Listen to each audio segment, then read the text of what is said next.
Hello everyone, andito po tayo ngayon sa bahay nila Jesseline. Ito po yung kanyang parents, si Gerald Palad.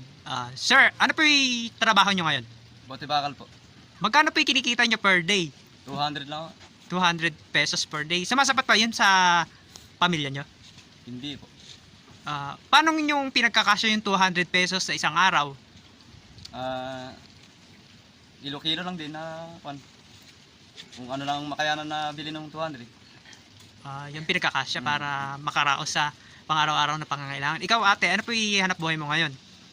Dito lang po ako sa bahay nag-aalaga ng anak kong maliit.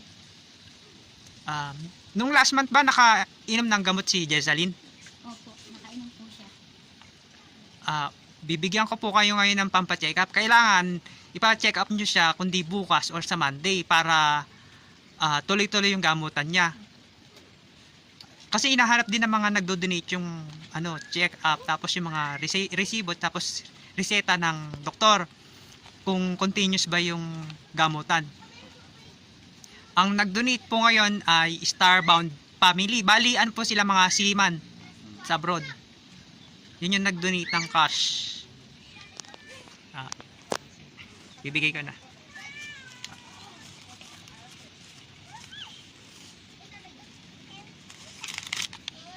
Ito yung Jesseline, ito yung pampacheck up mo ya.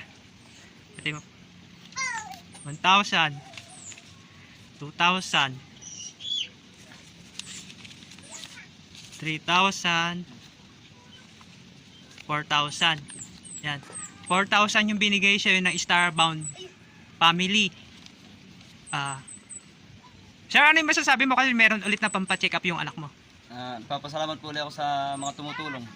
At may pampateka po uli yung anak ko. God bless po. Kayo po, ma'am. Maraming salamat po sa lahat ng tumulong sa anak ko. Malaking tulong po sa kanya. God bless po sa inyo. Maraming salamat po. Ayan, nagpapasalamat po kami sa Starbound Family sa binigay niyo pong cash kasi makakapagpa-check up na ulit sila bukas. Kailangan mangako kayo na bukas isi-send niyo sa akin yung yung reseta ng doktor ni Doktora Abigail Resma. Opo. Kasi chat ko siya, bahala kayo. Opo. Ka-friend ko yung asawa niya sa social media. Ayan, nagpapasalamat po kami para tuloy-tuloy yung pagaling ng anak nyo. Ingat kayo. God bless.